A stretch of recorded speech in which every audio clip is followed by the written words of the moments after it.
श्री कृष्ण शरणं मम। जिस देश में जिस वेश में परिवेश में रहो,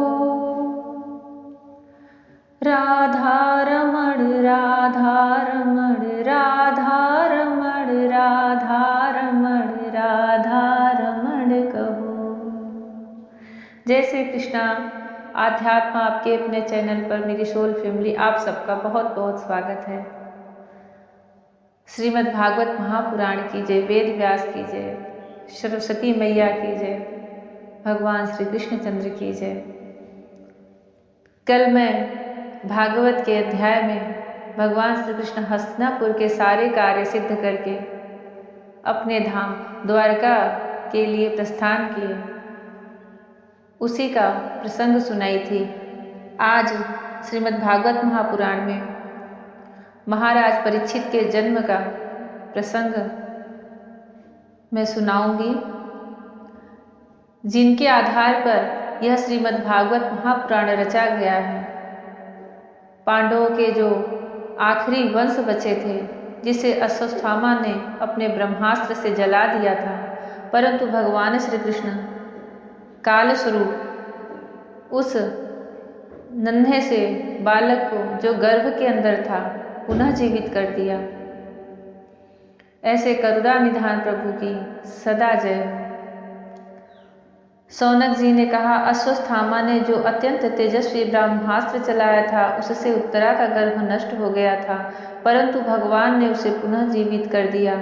उस गर्भ से पैदा हुए महाज्ञानी महात्मा परीक्षित के, जिन्हें श्री सुखदेव जी ने ज्ञानोपदेश दिया था, जन्म कर्म मृत्यु और उसके बाद जो गति उन्हें प्राप्त हुई, वह सब यदि आप ठीक समझते हो तो कहें, हम लोग बड़ी श्रद्धा के साथ सुनना चाहते हैं। सूत जी ने कहा, धर्मराज युधिष्ठिर अपनी प्रजा को प्रसन्न रखते हुए पिता के समान उसका पालन करने लगे। भगवान श्री कृष्ण के चरण कमलों के सेवन से वे समस्त भोगों से निष्प्रिय हो गए थे। शौनकादि ऋषियों उनके पास अतुल संपत्ति थी। उन्होंने बड़े बड़े यज्ञ किए थे तथा उनके फलस्वरूप श्रेष्ठ लोगों का अधिकार प्राप्त किया था। उनकी रानियां और भाई अनुकूल थे। सारी पृथ्वी उनकी थी। वे जम्बूद्वीप के स्वामी थे और उनकी कीर्ति स्वर्ग तक फैली हुई थी।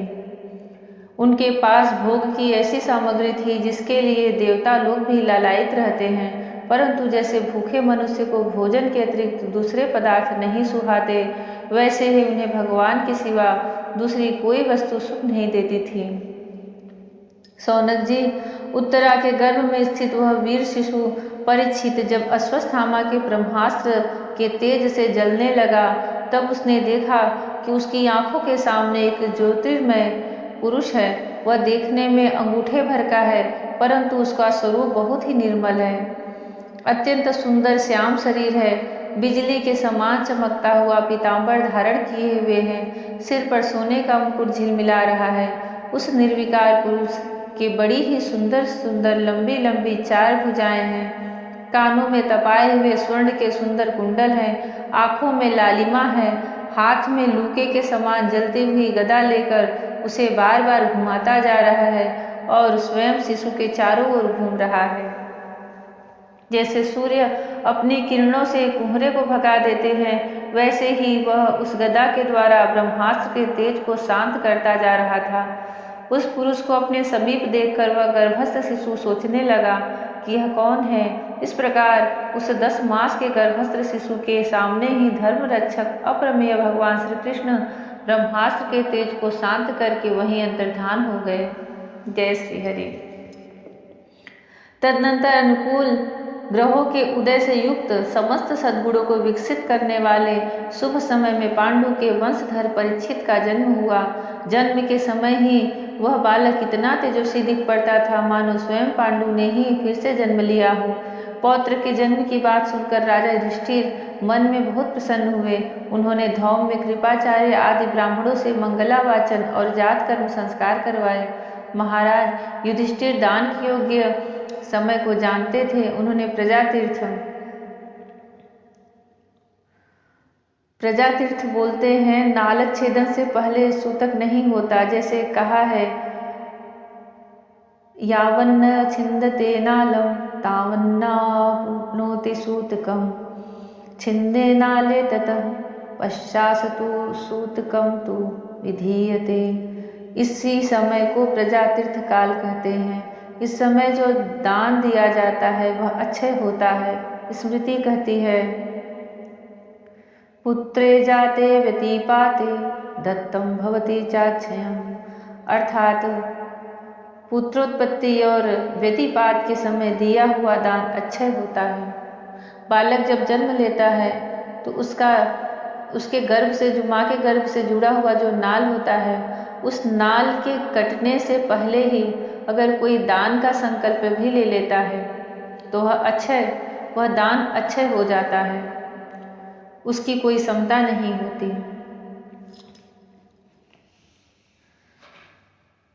संस्कार कह रहा है, नामक काल में उन्होंने प्रजा तीर्थ नामक काल में अर्थात नाल काटने के पहले ही ब्राह्मणों को सुवर्ण, गौवें, पृथ्वी, गांव, उत्तम जाति के हाथी, घोड़े और उत्तम अन्न का दान दिया। ब्राह्मणों ने संतुष्ट होकर अत्यंत विनयी युधिष्ठिर से कहा, पुरुवंश शिरोमणे, काल की दुर्निवार गति से यह पवित्र पुरुवंश मिटना ही चाहता था, परंतु तुम लोगों पर कृपा करने के लिए भगवान विष्णु ने यह बालक देकर इसकी रक्षा कर दी, इसलिए इसका नाम विष्णुरात होगा। निसंदेह यह बालक संसार में बड़ा यशस्वी, भगवान का परम भक्त और महापुरुष होगा। युधिष्ठिर ने कहा, महात्माओं, यह बालक क्या अपने उज्ज्वल यश से हमारे वंश के पवित्र कीर्ति महात्मा राजर्षियों का अनुसरण करेगा? ब्राह्मणों ने कहा, धर्मराज यह मनुपुत्र इक्ष्वाकु के समान अपनी प्रजा का पालन करेगा तथा दशरथ नंदन भगवान श्री राम के समान ब्राह्मण भक्त और सत्य प्रतिज्ञ होगा। यह उसी नरेश शिबी के समान दाता और शरणागत वत्सल होगा तथा याज्ञिकों में दुष्यंत के पुत्र भरत के समान अपने वंश का यश फैलाएगा। धनुर्धरों में यह सहस्त्रबाहु अर्जुन और अपने दादा पार्थ के समान अग्रगण्य होगा। यह अग्नि के समान दुर्धर्ष और समुद्र के समान दुस्तर होगा। यह सिंह के समान पराक्रमी, हिमाचल की तरह आश्रय लेने योग्य, पृथ्वी के सदृश तितिक्षु और माता पिता के समान सहनशील होगा। इसमें पितामह ब्रह्मा के समान समता रहेगी। भगवान शंकर की तरह यह कृपालु होगा और संपूर्ण प्राणियों को आश्रय देने में यह लक्ष्मीपति भगवान विष्णु के समान होगा।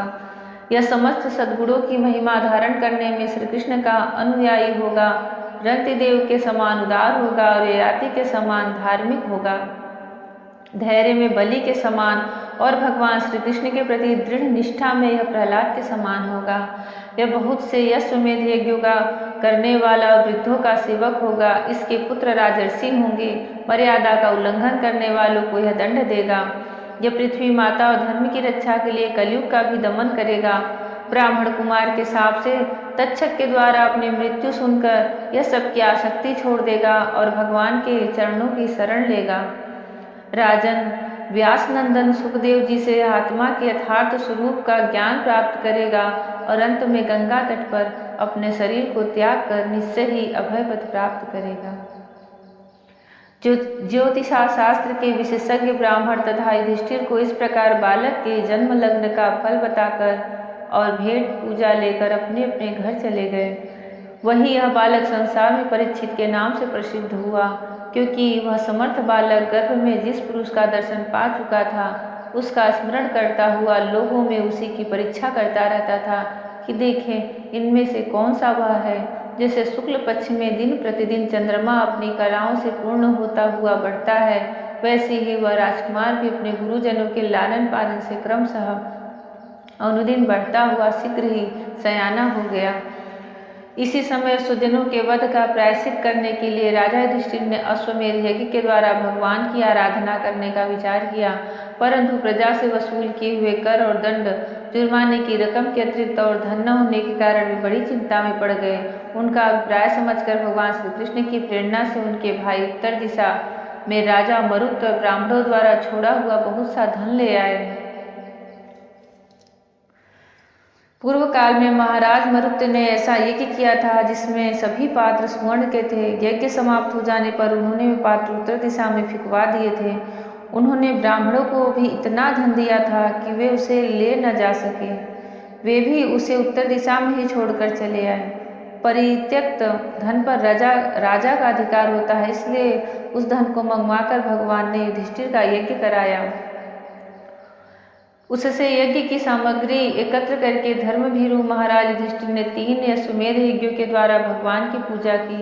युधिष्ठिर के निमंत्रण से पधारे हुए भगवान ब्राह्मणों द्वारा उनका यज्ञ संपन्न कराकर अपने श्वेत पांडवों की प्रसन्नता के लिए कई महीनों तक वहीं रहे।